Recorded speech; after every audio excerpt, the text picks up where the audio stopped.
Brandon Inniss, he's the latest to come into the fold 1 day ago, and I have not seen him play, but a few other people have, and they think he's pretty good.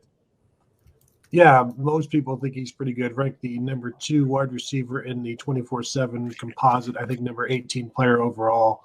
Of course, 5-star kid. Was previously committed to Oklahoma and then decommitted when Lincoln Riley went to USC. Took a trip to USC this spring. I got to see it, and yet still decided after visiting Alabama, I think, and Ohio State to become a Buckeye. And this was a guy that Ohio State has wanted for a long time, has been involved with for a long time, and is a very dynamic receiver, 6 foot, about 190 pounds, kind of compact and can be an outside guy.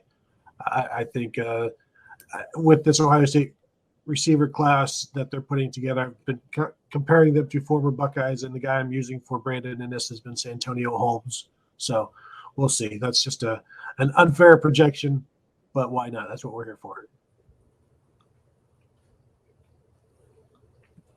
Brandon, yeah, and Steve. I don't do comparisons. Yeah. God bless you, Tony, for doing them, because I always hate that. But it's been quite the little run here over a couple of days. Maybe they're not done. I don't want to get ahead of myself, but they've been able to go and get themselves a pair of receivers with Inniss and Tate, and all is well in the receiver room as they build class after class. And it was.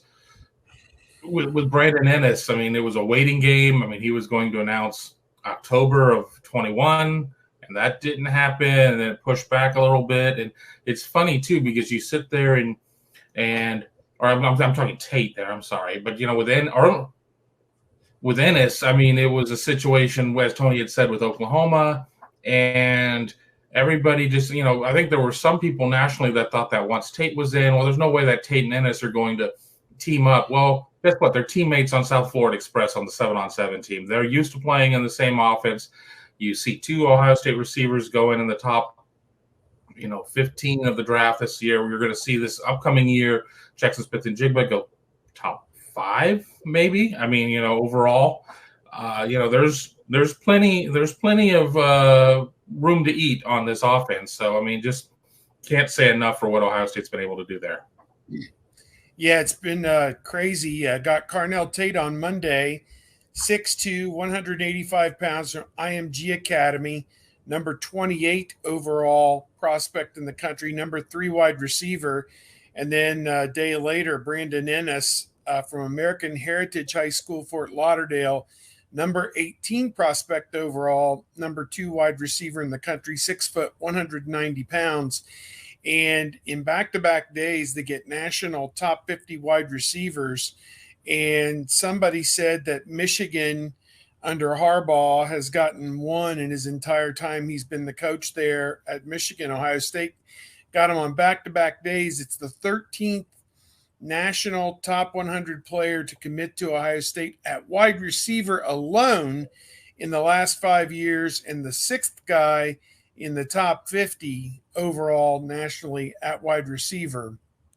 So what Brian Hartline is doing here is nothing short of unprecedented in terms of recruiting the wide receiver position.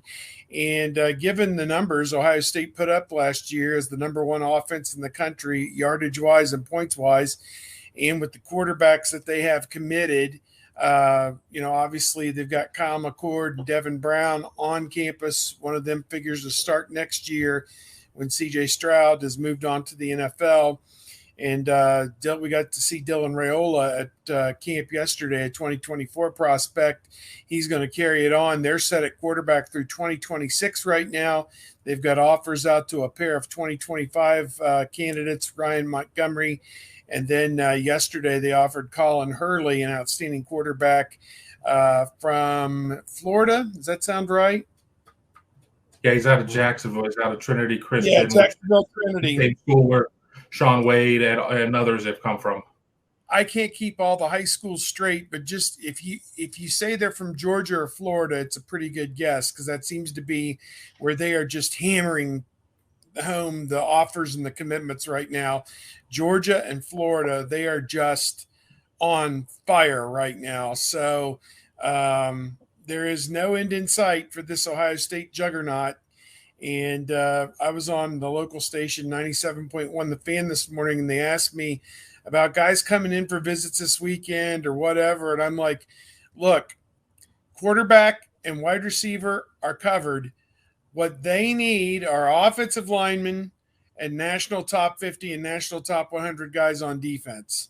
Those are the areas. If it's not somebody in those two areas, don't come to me. Don't talk to me about it.